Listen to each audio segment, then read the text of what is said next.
Hi, welcome to the video. So, a few months ago, I was out in the market for a daily driver car. Say a car that I can use for my daily driving purposes and also have some fun with. With a lot of options out there to choose from. Was this choice or is this car here my best choice? This is my 2015 Mercedes-Benz CLA 250 and it has been my daily driver for the past 6 months. Let's get started.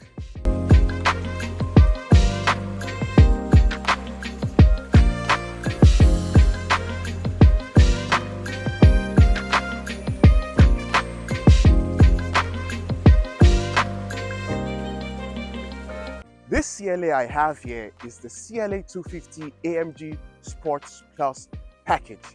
It comes equipped with a 2-liter 4-cylinder turbocharged engine that puts out 211 horsepower and 380 Newton meters of torque. It's mated to a 7-speed dual clutch transmission and it does a 0 to 60 time of 6.9 seconds according to Mercedes when this car came out in 2015. And it will do a top speed of 250 kilometers per hour. Other additional options on the Sports Plus package, but more on that later. For me, a big debate was between two-wheel drive or all-wheel drive, especially because I live in the northern part of Sweden, which is always snowy for most parts of the year. I would always say, you need snow tires. You don't need all-wheel drive.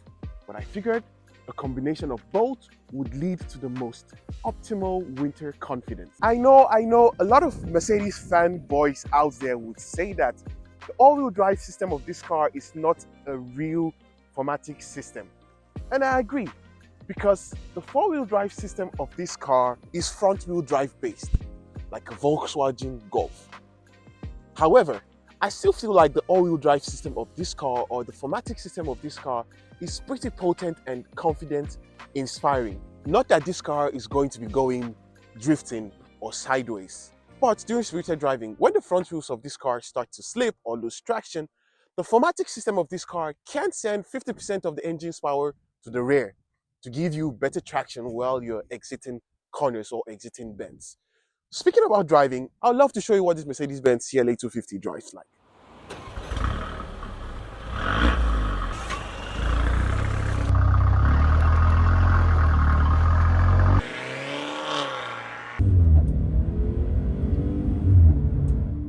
Alright, what were other things I considered?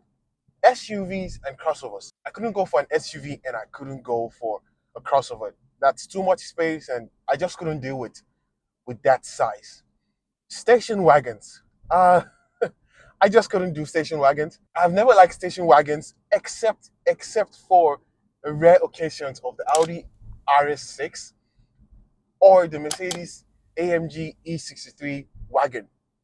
But I couldn't do station wagons, which is a weird thing because in Sweden, station wagons are really, really common. I can tell you for a fact that the Swedes love station wagons. They love practicality. But I just couldn't. I couldn't go with station wagons. So that left me with sedans and hatchbacks. And sedans, most particularly because where I come from, sedans are more of a staple. They are much more common. I've always liked sedans more. And yeah, I kind of lean towards hatchback sometimes, but I would prefer a sedan to a hatchback. I also considered something more recent, something from 2020. But with the skyrocketing prices of used cars, I couldn't. I'm not that rich. I couldn't go for a much recent year of a car. I had to dumb it down a bit. And there comes the biggest questions of EVs.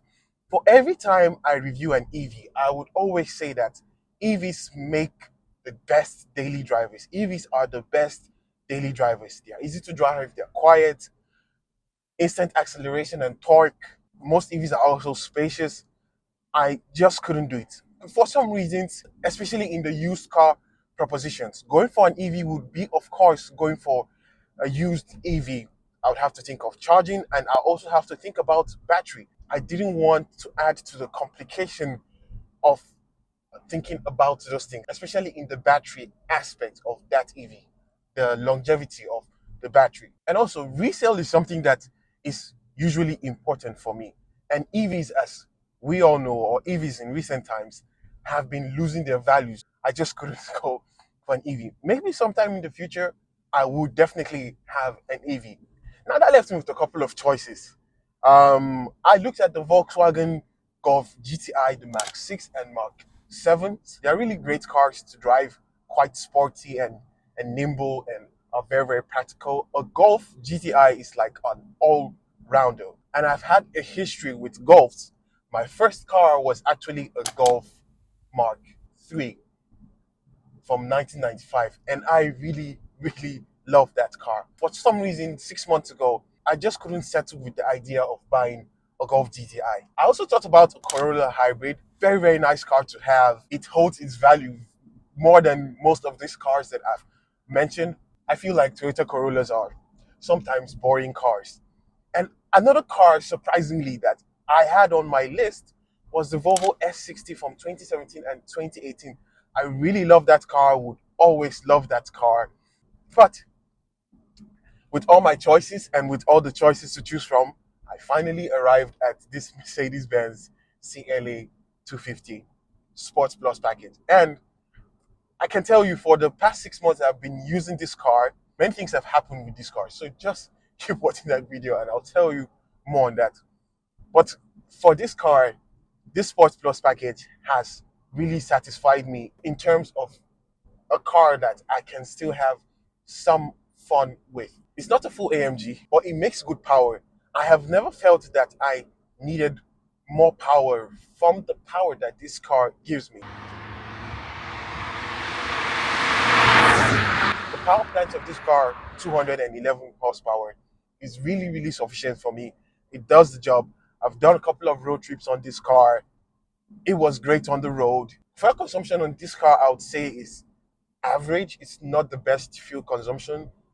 Mixed driving, both city and highway driving, I get 7.2 liters per 100 kilometers. I have been able to squeeze out 800 kilometers from a full tank of drive on this car. So I wouldn't say it's the most efficient, but it's quite good consumption. Now for the driving characteristics of this car, which are some of the things I consider for a daily driver. How good or how well does it drive? So for this car, I would say it drives pretty well. It's quite nimble and agile, very direct.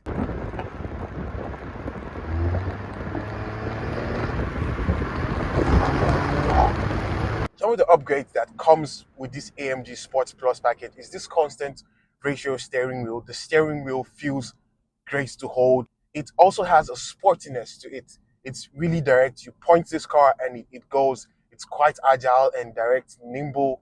I love how responsive the steering wheel is. Now the chassis sits lower than the standard CLA. The springs and suspensions are also tuned for sportiness. But then some of the downsides of the stiffer springs of this car is you get to feel every speed bump, like every bump or every road imperfection this car drives over, you feel it. At least I'm able to feel what the car is doing per se, which doesn't translate to it being the most comfortable car. It is nothing close to being comfortable. The exhaust has also been tuned, which means that the four-cylinder turbocharged engine kind of makes good noise, especially on upshift and downshift. Now, the 7-speed dual clutch transmission of this car is not the smoothest. It's quick on the upshift, I can say. You use this car in manual mode, you shift, it shifts, but it's not that eager to change on the downshift. It's quite reluctant in the downshifting of this car, especially when you are using this car in manual mode. I like the dual clutch transmission of this car. It's like I said, it's not the fastest, but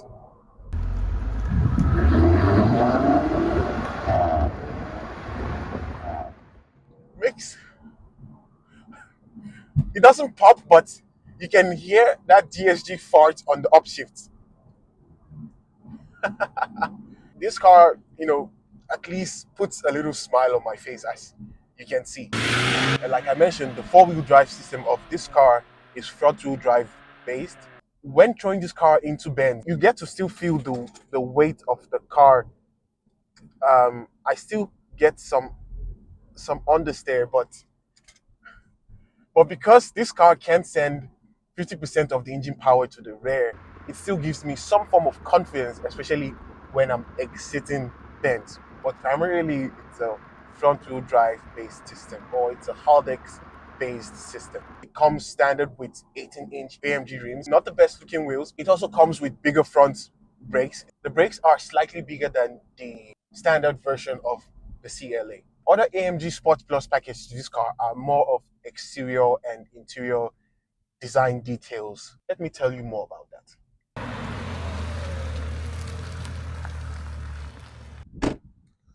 For the design aspect of this car, albeit it's a car from 2015, I still feel like this car is a pretty elegant looking car and a sexy looking one at that. The front and rear designs are pretty nice, I would say.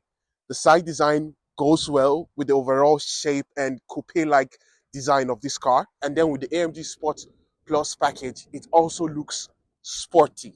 Now, on the interior and exterior design of this car has a lot of red accents for the Sport Plus package, or in this case, I would say red flags. You know that X of yours that had a lot of red flags?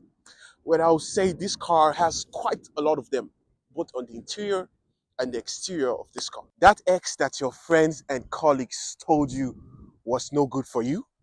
Well, because in the 6 months of ownership of this car, it has been to the repair shop twice. One for a minor repair and the other for a major repair. In 6 months. So, was the Mercedes-Benz CLA the right choice for my daily driver? Well, let's be real. Like me, it probably has its fair share of red flags. It's like dating someone who shows up late but always makes you smile. You get a little annoyed, but you don't want to let them go. For a car from 2015, things are bound to break. Not exactly what I was hoping for. However, the red accents throughout the interior, red seatbelts, red stitching, and red air vents, and the subtle red details on the exterior gives this car some sort of charm and personality. The Mercedes-Benz CLA sure puts a smile on my face. Only time will tell how long before I let it go. If you made it to the end of this video, thanks for watching. Do consider subscribing to this channel, hit the like button, and leave a comment. That's it for me. Catch you in the next one. Peace.